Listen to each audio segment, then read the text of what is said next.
اللہ نے یہ دنیا بنائی، یہ بھی مانتے ہو، اور اللہ نے اگر یہ دنیا بنائی ہے تو اس اللہ کی دنیا میں اس اللہ کی مرضی کے خلاف غیر مسلم آئے کہاں سے؟ اگر غیر مسلم ہے تو اس کا مطلب تمہاری اللہ میں کوئی اوقات نہیں ہے۔ اگر تمہارے اللہ میں اوقات ہے تو سیدھے سیدھے مسلمان بنا کے پیدا کرے نا۔ تمہارے اللہ میں اتنی اوقات نہیں ہے کوئی مسلمان بنا کے پیدا کر سکے۔ پہلے تم ہندو پیدا ہوتے ہو، بعد میں تمہاری مسلمانی ہوتی ہے، بعد میں تمہاری سنت ہوتی ہے، بعد میں تمہارا ختنہ ہوتا ہے، تب تم کلمہ پڑھتے ہو، تب تم اسلامک ہوتے ہو۔ اس کے پہلے تم کہاں ہو؟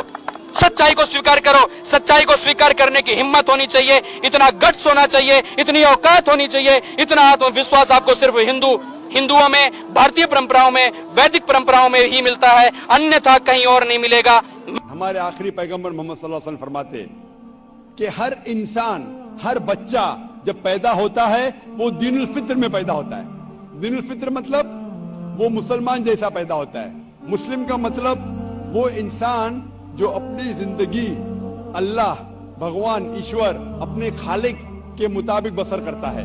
جو انسان اپنی زندگی اپنے خالق، اپنے اللہ کے کہے ہوئے احکامات کے مطابق بسر کرتا ہے، اسے کہتے ہیں عربی میں مسلم۔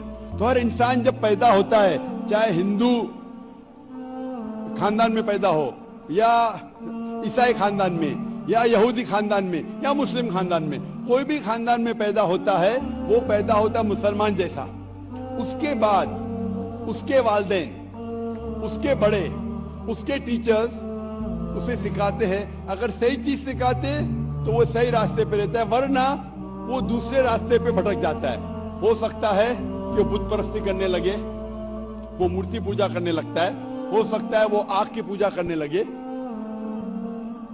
اسی لیے اگر کوئی غیر مسلم بنتا ہے،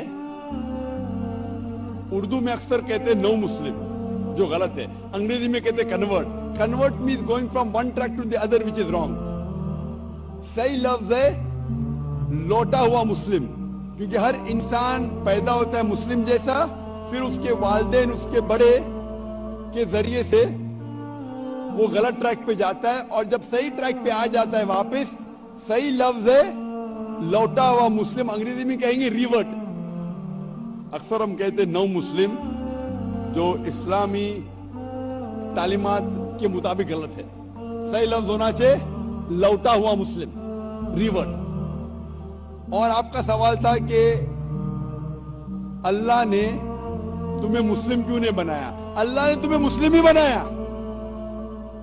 ہو سکتا ہے کہ بچپن میں آپ کے بڑے، آپ کے والدین، آپ کے ٹیچر آپ کو صحیح راستہ نہیں دکھا سکے اور آپ غلط راستے پہ گئے، لیکن اس کے باوجود آپ اللہ کو دوشی نہیں ٹھہرا سکتے۔ آپ یہ پوچھ سکتے کہ اللہ نے کیوں مجھے ہندو خاندان میں پیدا کیا؟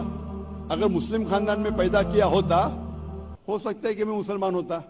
اللہ تعالیٰ فرماتے ہیں قرآن مجید میں، سورہ فرقان میں، سورہ نمبر 25، کہ اللہ اگر چاہے تو سارے انسانوں کو مسلمان بنا سکتا ہے، لیکن پھر ٹیسٹ کیا ہے؟ اگر ٹیچر چاہے تو سارے اسٹوڈنٹ کو پاس کر سکتا ہے، لیکن ٹیسٹ کیا؟ ٹیسٹ وہ ہوتا ہے کہ ٹیچر صحیح تعلیم دینے کے بعد امتحان لیتا ہے، جو آدمی صحیح جواب دیتا ہے وہ پاس ہوتا ہے، جو غلط دیتا ہے فیل ہوتا ہے۔ تو اللہ تعالیٰ نے سارے انسانوں کو اپنا آخری پیغام دے چکا ہے قرآن مجید۔ اس کے بعد اگر انسان اس پہ عمل کرتے تو پاس ہوتے، عمل نہیں کرتے تو فیل ہوتے۔ یہ کہنا کہ ہر انسان جو مسلم خاندان میں پیدا ہوتا ہے جنت میں جائے گا، بالکل غلط ہے۔ صرف مسلمان خاندان میں پیدا ہونے کے بعد اور مسلم نام رکھنے سے انسان جنت میں نہیں جاتا ہے۔ جنت میں جانے کے لیے ایک اللہ میں ماننے کے علاوہ، اللہ کے رسول میں ماننے کے علاوہ ان کے احکامات پہ عمل کرنا چاہیے۔ ہر مسلم عمل تو نہیں کرتا ہے، تو ہر انسان جو مسلم خاندان میں جائے گا، جو مسلم خاندان میں پیدا ہوتا ہے، وہ جنت میں نہیں جائے گا۔ لیکن اللہ تعالیٰ یہ فرماتے ہیں کہ ہر انسان کو، سورہ فصلت میں سورہ نمبر 41 آیت نمبر 53 اللہ تعالیٰ فرماتے سنوریم آیاتنا فی الآفاق وفی انفسہم حتی یتبین انہ الحق، کہ بہت جلدی ہم آپ کو اپنی نشانیاں دکھائیں گے۔ اللہ تعالیٰ فرما رہے انسانوں سے کہ جلد ہم آپ کو ہماری نشانیاں دکھائیں گے ہورائزنز میں،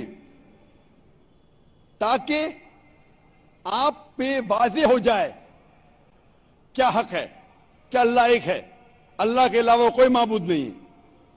لیکن حق ظاہر ہونے کے بعد کہ اگر میں اسلام قبول کروں تو ہو سکتا ہے کہ میرے دوست مجھے چھوڑ دیں گے، ہو سکتا ہے کہ میرے والدین مجھے جائیداد سے دخل کر دیں گے، ہو سکتا ہے کہ مجھے میرے تجارت میں نقصان ہو۔ تو یہ سب چیزیں انسان کو بہت بار بھٹکاتی ہے اور حق قبول کرنے سے روکتی ہے۔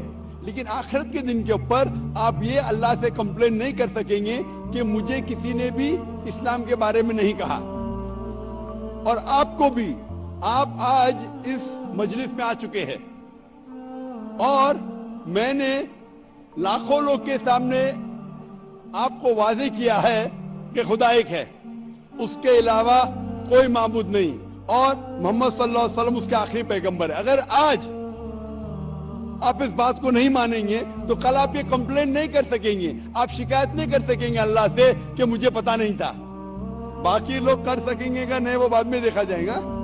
آپ تو اللہ تو واضح کر دیا کس کے ذریعے پتا نہیں، لیکن آج میرے ذریعے تو کر رہا ہے آپ کو، اور اتنے لاکھوں لوگ شہادہ دے رہے اور کروڑوں لوگ ٹیلی ویژن پہ دیکھ رہے آپ کو۔ تو ابھی آپ کے پاس کوئی بہانہ نہیں، کوئی شکایت نہیں یہ کہنے کے لیے کہ میں مسلمان خاندان میں پیدا نہیں ہوا، اس لیے میں نے اس دھرم کو ایکسپٹ نہیں کیا۔ یہ بھگوان کو آپ بنائے؟ جی ہاں، اپنے ان ہاتھوں سے۔ آپ بھگوان کو بنایا کہ بھگوان آپ کو؟ بھیا بھگوان نے ہم سب کو بنایا ہے، ہم نے تو صرف ان کی مورتیاں بنائی ہیں۔ کاہے بنا ہوا تو وہ کی مورت؟ تاکہ ان کی پوجا کر سکیں، اپنے سکھ دکھ کی باتیں کر سکیں۔ کرے بھیتر ٹرانسمیٹر فٹ ہے کا؟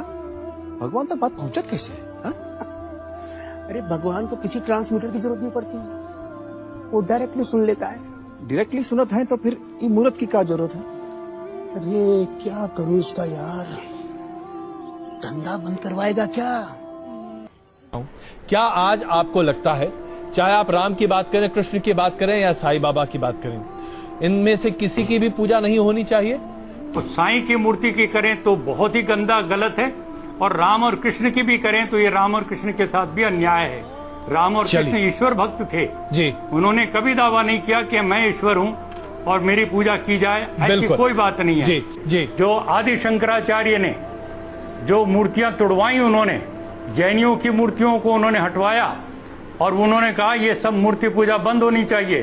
میں آدی شنکراچاریہ کا میں نہیں، مہرشی دیانند نے جو بیان کیا، جو ان کا بخان کیا ہے، جی میں نتمستک ہوتا ہوں آدی شنکراچاریہ کے بارے میں۔ میں کہنا چاہتا ہوں سوامی جی، ہمارے دیش میں مورتی پوجا نہیں تھی۔ بالکل سوامی جی، اسلام میں ہر گناہ معاف ہے، لیکن شرک کی معافی کیوں نہیں ہے؟ اگر انسان قتل کرتا ہے اسے معافی ہے، زنا کرتا ہے اسے معافی ہے، لیکن شرک کی معافی کیوں نہیں ہے؟ میں صاحب کا سوال ہے کہ اسلام میں سارے گناہ کی معافی ہے، شرک کی نہیں۔ قتل کرتا ہے معافی ہے، زنا کرتا ہے معافی ہے، شرک کی معافی کیوں نہیں؟ آپ قرآن مجید کے بارے میں ذکر کر رہے جو سورہ نساء میں ہے، سورہ نمبر 4 آیت نمبر 48 اور آیت نمبر 116۔ ان دو آیتوں میں سورہ نساء سورہ نمبر 4 میں لکھا ہے کہ اگر اللہ چاہے تو کوئی بھی گناہ کو معاف کر سکتا ہے، لیکن شرک کو کبھی نہیں معاف کرے گا، کیونکہ جو شرک کیا ہے وہ بہت بھٹک چکا ہے۔ تو اس میں یہ نہیں لکھا ہے کہ اب زنا کریں گے تو معاف کرے گا ہی، کر سکتا ہے اگر آپ توبہ کریں گے تو۔ اگر آپ توبہ کرتے کہ میں نے زنا کیا ہوں، میں نے قتل کیا ہوں، مجھے معاف کر دے اور انشاءاللہ میں آئندہ نہیں کروں گا، تو اللہ معاف کرے گا۔ اسی طریقے سے شرک بھی، اگر آپ شرک کرتے ہیں اور اللہ سے معافی مانگتے ہیں کہ میں اگلی بار شرک نہیں کروں گا، تو اللہ شرک کو بھی معاف کر سکتا ہے، لیکن شرک کی حالت میں مریں گے تو معافی نہیں۔ آپ مشرک جیسا مریں گے، شرک کرتے ہوئے مریں گے تو معافی نہیں۔ اگر آپ نے شرک کیا، لیکن آج آپ دیکھ رہے ہیں، کل بھی پرسوں بھی کتنے غیر مسلم بت پرستی کرتے تھے، شرک کرتے تھے، مورتی پوجا کرتے تھے، ابھی مسلم بن گئے۔ اللہ تعالیٰ بے شک معاف کریں گا، اور جس دن آپ اسلام قبول کیے، آپ کے پچھلے گناہ سارے معاف، آپ کا سلیٹ کلین۔ میں